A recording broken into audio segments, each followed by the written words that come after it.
bienvenue à toi. Tu aimes les histoires flippantes, les creepypastas, un petit peu l'horreur? Viens, installe-toi avec moi auprès du feu. Par contre, prends un plaid, peut-être un cookie aussi, et viens découvrir une nouvelle histoire maléfique. Sa lunette de tir se reflète au soleil. Il attend.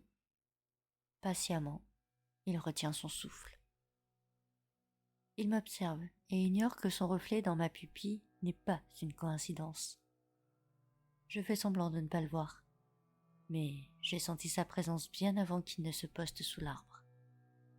Je ne tremble pas, je tourne la tête doucement dans sa direction et soutiens son regard. Il va appuyer sur la gâchette, mais je n'en ai que faire. Cela fait bien longtemps que j'ai appris à éviter ces balles. La poursuite commence, il m'a raté. Le souffle du projectile a coupé net l'herbe devant moi. Je commence à courir à droite, puis à gauche, luttant pour ma survie. Les anciens m'ont toujours dit « Cours aussi vite que tu peux, mais tu ne pourras jamais courir plus vite qu'une balle. » C'est exact. Mais je peux courir bien plus vite que les autres. Je suis l'appât, celle qu'ils désirent abattre. Ils sont nombreux et avec le temps, ils nous encerclent.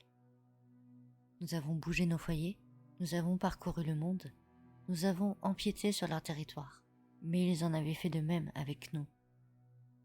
Ce sont eux les premiers qui nous ont chassés, traqués, parfois même éliminés. Je tourne la tête sur la gauche et j'aperçois les plus jeunes courant se cacher vers la montagne. Les petits. Ces nuisibles ont fait tellement de mal à nos petits. À cause de ces individus, j'ai perdu 2 de mes enfants.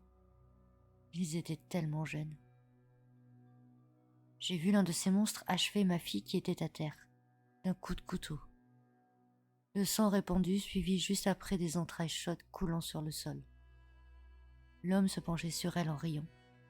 Il déposait ses mains dans le corps de mon enfant et les retirait pour répandre le sang de cette dernière sur son propre visage. Il hurlait tel un démon. Ce soir-là, je les observais. Ils dansaient autour des flammes, s'enivraient, chantaient et criaient tout à la fois. Ma fille était étendue près d'eux. Ils avaient séparé la tête du corps et s'amusaient à se la lancer. J'en avais mal au cœur. Je me suis sentie brisée de l'intérieur. Un temps plus tard, c'est mon fils qui a été piégé.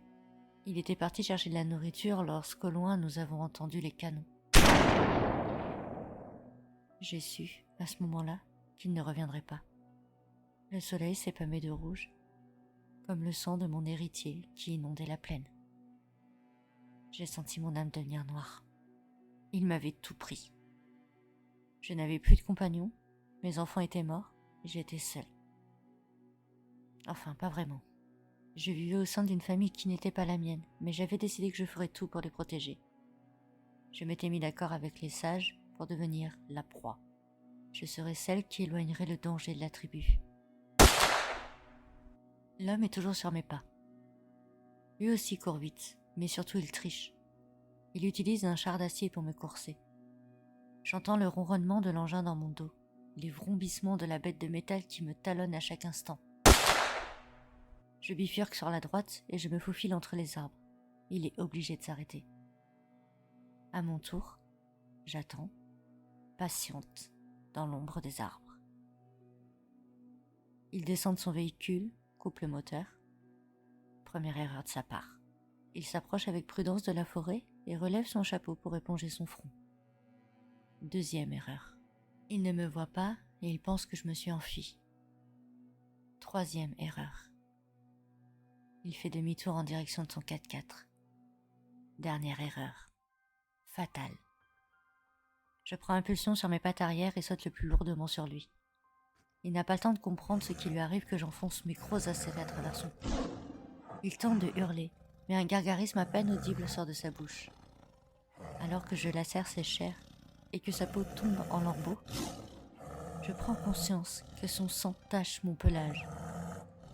Je relâche toute ma haine contre lui. Tous ces humains qui nous ont envahis, tous ces humains qui nous ont torturés, capturés, anéantis. Je ressors haineuse, mais vivante, et je vois mon reflet dans sa pupille morne. la tigresse en colère que je suis. La bataille fut rude et je viens de gagner. Je pars vers la rivière pour nettoyer les traces rouges qui se mêlent à mes rayures. Mon fils, ma fille, ma tribu. La bataille fut rude, mais je n'ai pas encore gagné la guerre. Tant que les hommes continueront à nous chasser, je resterai à l'affût.